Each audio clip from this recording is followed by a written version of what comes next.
My wife, Anna, had been working on a special project for the past 4 months. It wasn't a personal endeavor, but she was the project lead and held the responsibility for its success. This project was crucial for both her and her company, Covington Group, as there was a real chance the company would collapse if it wasn't completed successfully. Anna had a bachelor's degree from Albright and an MBA from Wharton. She was definitely the smartest person in our family. I, on the other hand, started working as an auto mechanic right after high school, and after 21 years, I was still in the same trade. I didn't mind, though. I enjoyed the work, and it paid well enough to support Anna through college and raise our 2 kids. We weren't living luxuriously, but we were getting by. Anna got pregnant just 3 months after we married, at 18. The first few years of our marriage were tough as we lived with my parents in their big house. With 4 of my siblings already gone, they had the space, and it also meant we had built-in childcare while Anna pursued her college degree. It took her 6 years to complete her 4-year degree, thanks to 2 pregnancies along the way, but she managed to get through it. Meanwhile, I worked steadily and picked up overtime whenever necessary. After Anna graduated from Wharton, we rented our own place. She had offers from several large firms, but they all required us to relocate. I was okay with moving, but Anna wanted to stay close to home. That's why she chose to work at Covington Group. It paid well, but more importantly, it gave her responsibility and the chance to move up in the company. Anna was a dedicated, hardworking employee. The big presentation was set for Thursday at the Recent Hotel in Philadelphia.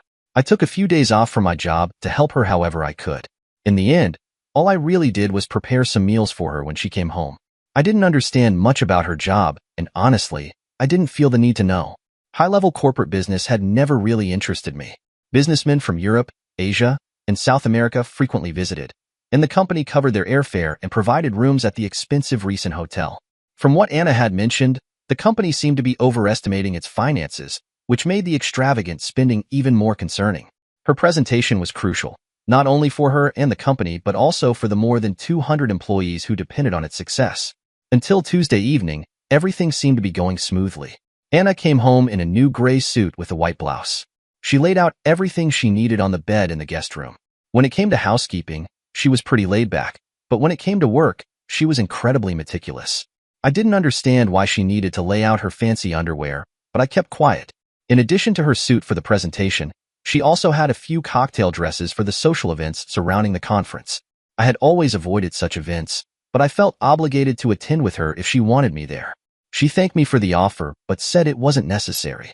Before leaving work, Anna made sure everything she needed, materials and equipment, was neatly packed in the trunk of her Volvo. She drove the car herself to ensure everything was in perfect condition.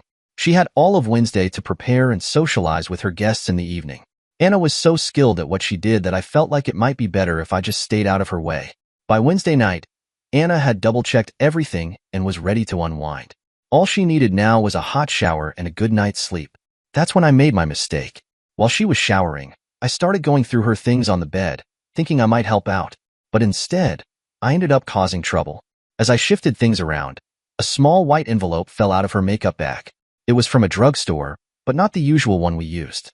Inside were 10 pills, and the instructions were unclear. Take 1 pill, and if necessary, a second pill 12 hours later.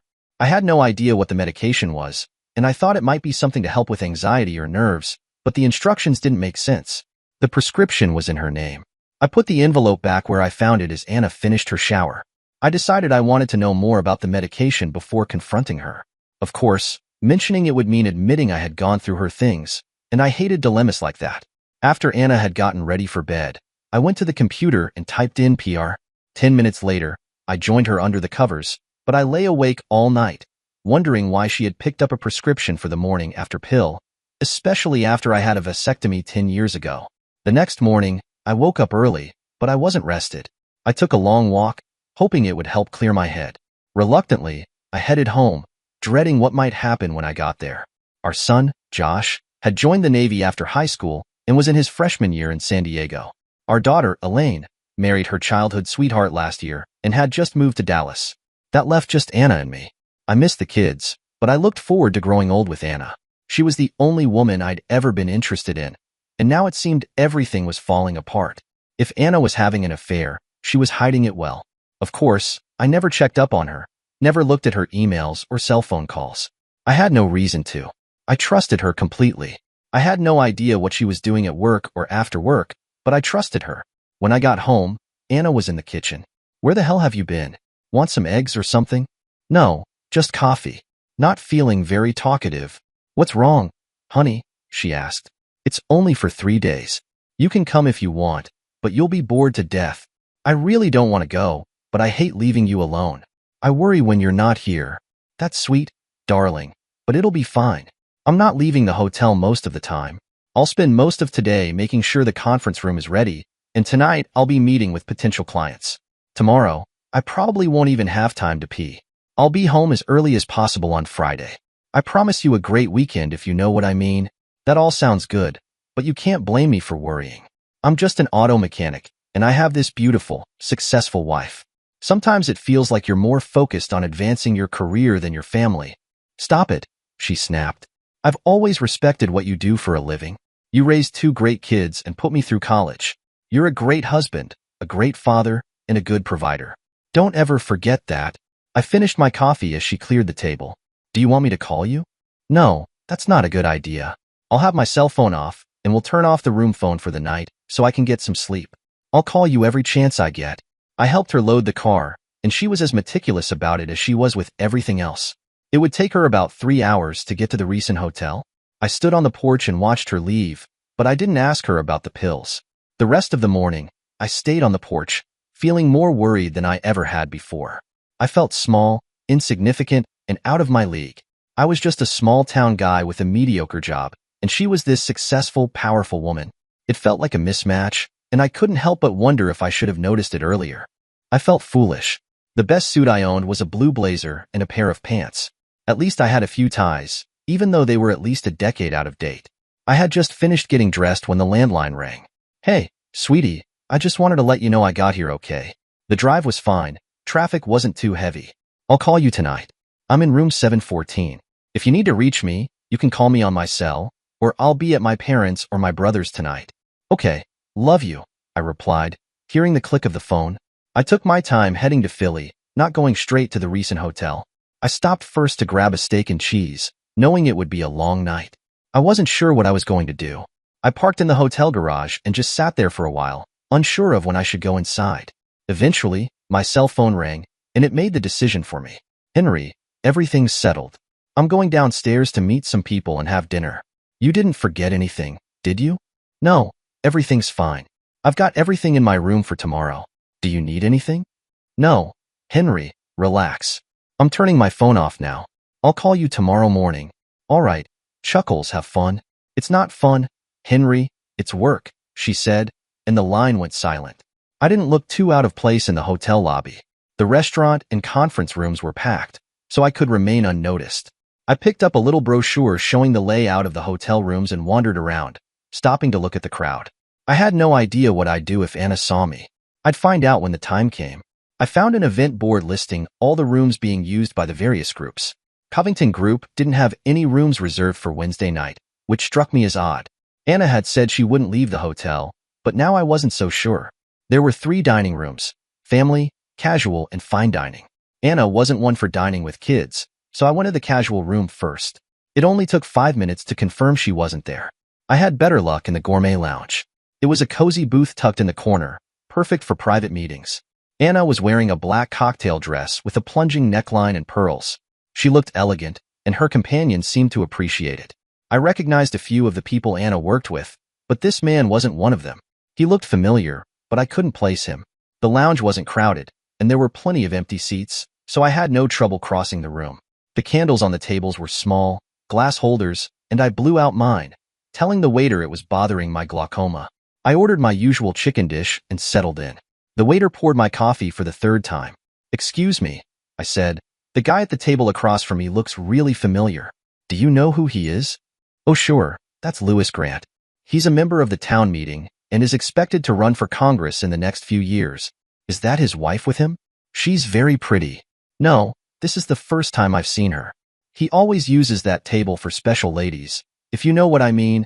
I smiled and asked for the check. I had never seen Anna so attentive with a man before. It was as though she was hanging on every word he said, like he was some kind of god. They weren't being inappropriate, but it definitely wasn't a platonic or business exchange. When I left, they were finishing their second bottle of wine. Now it all made sense, why she brought that fancy lingerie with her. I made myself comfortable in a corner of the lobby where I couldn't be seen.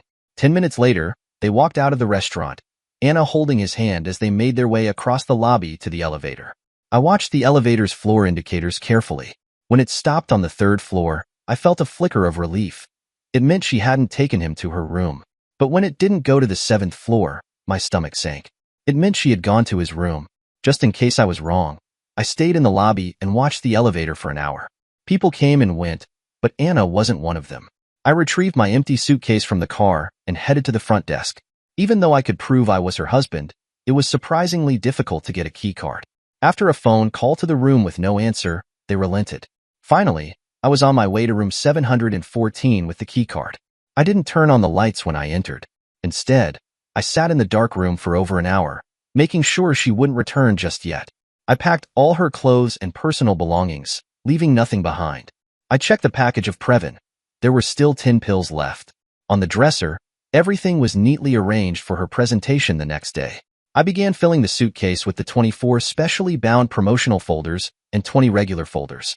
A digital projector went in next, followed by her laptop. I took Anna's purse and cell phone, which she had left behind in the room. All she had with her was a small clutch, probably with just a tube of lipstick inside. I carefully checked every corner of the room, making sure I hadn't missed anything. Once I was sure I had everything, I placed her car keys and my wedding ring on the dresser. Aside from those two items, the room was entirely empty. The elevator took me straight to the parking garage, and I had no trouble carrying both suitcases. 20 minutes later, I was on the expressway, heading north. It was well past 3 a.m., and I hadn't realized how much time had passed. A little later, my cell phone rang. The caller ID showed the Reason's number. Henry? Yes? I responded. Where are you? She asked. I'll be at the house soon, I said, and that was all. The line fell silent. Salesmen often say the first one to speak loses, and it felt like an eternity before she finally spoke again. I'm sorry, she said, without asking any questions, and then hung up. I turned my phone off. It was clear she had gone back to her room. Later that day, she was supposed to give a presentation that would save her company and possibly earn her a promotion. I stored the suitcases in the attic of the garage. Anna never went there, and she never would have thought to look for anything there. At this point, I wasn't sure it mattered anymore. I gathered all my clothes and personal belongings. Most men have their own tools, and it's usually a necessity for the job. I stopped by the store to load mine into the Subaru, then picked up my last paycheck. By the time the banks were open, I withdrew all the money from my accounts. I had enough to live on for a few years, but I knew I'd need to find a job soon. Anna and I were similar in that we both loved to work, and I knew I would miss her. I spent a few hours in the Luray Caves and rented a room near Whiteville. I had no clear plan for what came next. On Saturday, I ended up at the Chattanooga Aquarium, mesmerized by the wildlife I had never seen before. I spent several hours just relaxing, and it felt like a good place to be. I bought a year pass to the aquarium, and by dinner time, I had secured a place to stay, a mobile trailer in a park. It was furnished and affordable. I didn't need much. On Monday morning, I planned to start looking for work. A good handyman can always find a job, especially if he's willing to work hard. I could keep a low profile until it was time to renew my driver's license or car tags, and I'd deal with those when the time came. On Sunday afternoon, I called Elaine. I felt like I should let her know what was going on, but it turned out Anna had already told her. She was straightforward with Elaine about what happened. She told her she cheated. I found out, I left, and she lost her job. I felt bad that she lost her job, but that was the price she had to pay. I asked Elaine to update Josh the next time she spoke to him, and I also mentioned that I'd check in about once a month to see how things were going. I didn't tell her where I was. By noon the following day, I had a job. It was just a short walk from the trailer park to the Waffle House, right in the middle of the route. What more could a man want? I don't know how they handled the paperwork, but they were paying me $20 an hour with no questions asked. I was content, and they were happy. I didn't even need to dip into the money I'd brought with me. About 2 months later, Elaine told me that Anna had moved out and was now living with her parents. Elaine didn't have any more details, but was happy to hear that I was settled and doing well. Josh called from San Diego to let me know he was going on a cruise.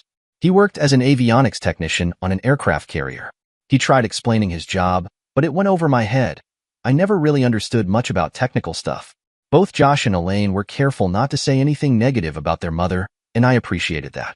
Life settled into a routine. I kept in touch with Elaine at least weekly, and Josh and I began emailing regularly. Elaine spoke to Anna, but she didn't share much about what Anna was doing or where she was. I never filed for divorce, and it seemed Anna hadn't either. I got a Tennessee driver's license, and the Subaru's tags were updated. I started going to a local bar a couple of times a month, and even got involved with 2 girls who took turns as regular companions. They weren't looking for commitment, and neither was I, so it worked out for all of us. Life was good. That was a long time ago, and eventually, I stopped thinking about Anna. After a while, the Subaru started having trouble. I'd forgotten how long it had been, but the mileage was over 200,000.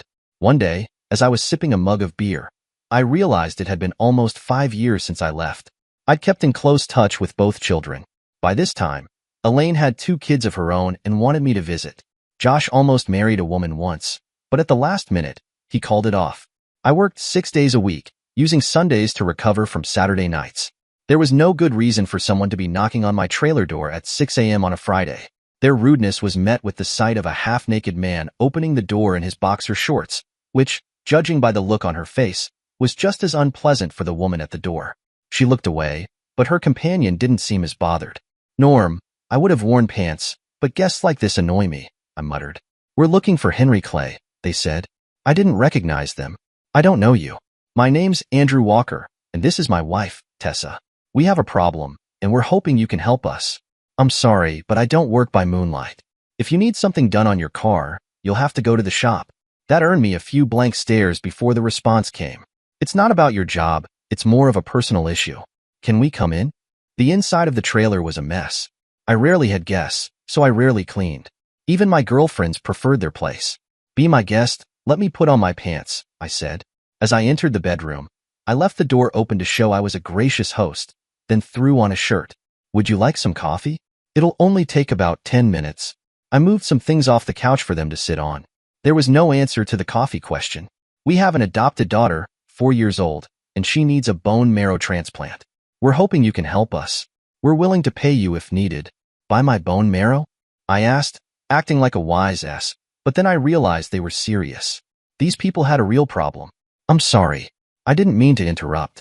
Please continue. Our best chance of finding a donor is next of kin, and you're our best hope."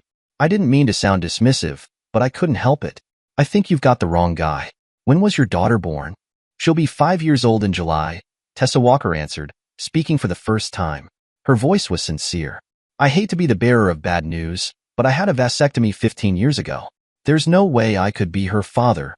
Why was your name on the birth certificate?" "I can't answer that. Maybe you should ask her mother." There was a long silence. I felt bad for these people, but I didn't know how to help them. "What's the mother's name?" "Anna Louise Clay." I froze. I couldn't find the words. Maybe I shouldn't have taken those damn pills from her all those years ago. If I hadn't, those people wouldn't have a daughter at all. I thought I had buried all this grief, but now it was creeping back. Old memories of my wife and that damn Philadelphia politician. Just when I thought I was done with all of it, it was back. "God damn it," I muttered under my breath.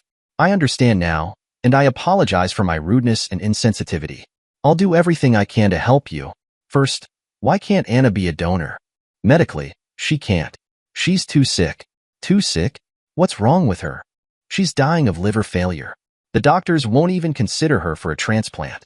She's got less than 6 months to live." "That doesn't make sense. She's always been in perfect health. I don't see why a diseased liver would stop her from donating bone marrow." "The hospital won't accept her signature on the consent form." "Are you saying there's something wrong with her head?" I asked. They both remained silent, knowing the answer but not wanting to say it. I didn't want to make them feel more awkward. Just minutes earlier, I hadn't cared about them, but now I felt like I had to help and protect them. "How did this happen?" I asked. "Could any of my kids help?"